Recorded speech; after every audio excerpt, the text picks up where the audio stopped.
So guys, నేను last వీడియోలో చెప్పినట్టుగా ఒక బ్యూటిఫుల్ సన్ రైజ్ తో మా జర్నీ స్టార్ట్ అయిపోయింది. అలా కాసేపు వ్యూస్ ని ఎంజాయ్ చేస్తున్నామో లేదో ఎయిర్ హోస్టెస్ వచ్చేసి మేడం మీ ఫుడ్ అని ఇచ్చేసింది. నా ఫుడ్ వచ్చేసరికి వెజ్ నూడిల్స్ అండ్ మా హస్బెండ్ వచ్చేసి కెబాబ్. సరే మంచిగా బేబీ కార్న్ కూడా వేసారు, ఎంత బాగుంటుందో అని ఎక్సైటెడ్ గా ఓపెన్ చేసి తిన్నాను. బట్ అస్సలు బాగాలేదు ఫుడ్. మేమైతే జెట్ స్టార్ ఎయిర్లైన్స్ బుక్ చేసుకున్నాము. ఇందులో ఏంటంటే ఎక్కువ ఫుడ్ ఆప్షన్స్ లేవు and more over 6 hours journey కాబట్టి ఓన్లీ 1 meal ఆప్షనే ఉంది. బట్ చాలా డిసప్పాయింట్ అయ్యాను ఫుడ్ తో అయితే నేను. సరే ఫుడ్ ఎలాగో బాగాలేదు, అట్లీస్ట్ ఏదైనా మూవీ చూద్దామంటే వెనక స్క్రీన్స్ కూడా లేవు. బేసికల్ గా ఏ ఫ్లైట్ కైనా కూడా వెనక స్క్రీన్స్ ఉండి హెడ్ ఫోన్స్ ఇస్తారు, అందులో మూవీస్ ఫ్రీ మూవీస్ ఉంటాయి చూసుకోవచ్చు. ఇక్కడైతే ఏమీ లేవు. ఒక బ్రోచర్ కనిపించింది, దాంట్లో వాళ్ళ వైఫై కి కనెక్ట్ అయ్యి స్కాన్ చేస్తే ఒక పేజ్ వచ్చింది వాళ్ళది. దాంట్లో మూవీస్ డ్రామాస్ అన్ని ఉన్నాయి, కానీ ప్రతిదీ పే చేసి చూడాలి. నాకైతే అస్సలు నచ్చలేదు ఇలా.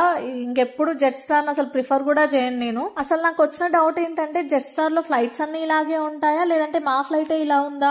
బికాస్ రిటర్న్ లో కూడా మాకు సేమ్ ఫ్లైట్ వచ్చింది. నాకైతే అసలు నచ్చలేదు. మాదంటే షార్ట్ ట్రావెల్ జస్ట్ 6 hours కాబట్టి ఏం అనిపించలేదు, కానీ లాంగ్ అవర్స్ జర్నీ చేసే వాళ్ళకి చాలా ఇబ్బంది. సరే ఎలాగో ఎంటర్టైన్మెంట్ ఏం లేదు కాబట్టి అట్లీస్ట్ ఎంత డిస్టెన్స్ కవర్ చేసాము అనేసి మ్యాప్ ఓపెన్ చేసి చూస్తున్నాము. ఆల్మోస్ట్ మాకు 4 hours పట్టింది ఆస్ట్రేలియన్ క్రాస్ అవ్వడానికి. సరే టైం ఉంది కదా అని పవర్ న్యాప్ వేసి లేసేసరికి బ్యూటిఫుల్ వ్యూస్ కనిపించాయి.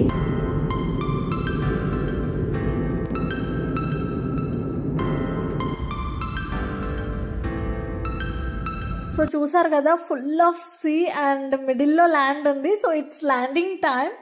అలా సముద్రం నుంచి కిందికి దిగుతుంటే ఇట్స్ అమేజింగ్ ఫీలింగ్. చాలా డిఫరెంట్ గా అనిపించింది. Welcome to Bali.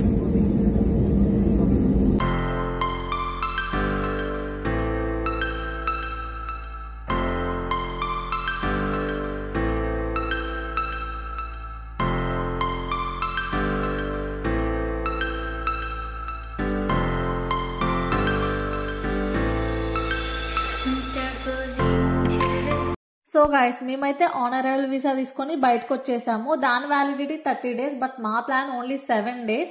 సో ఆ 7 days మేము ఏ ప్లేసెస్ ఎక్స్ప్లోర్ చేశానో అవి నేను నెక్స్ట్ వీడియోలో పోస్ట్ చేస్తాను. Until then stay tune. Bye guys.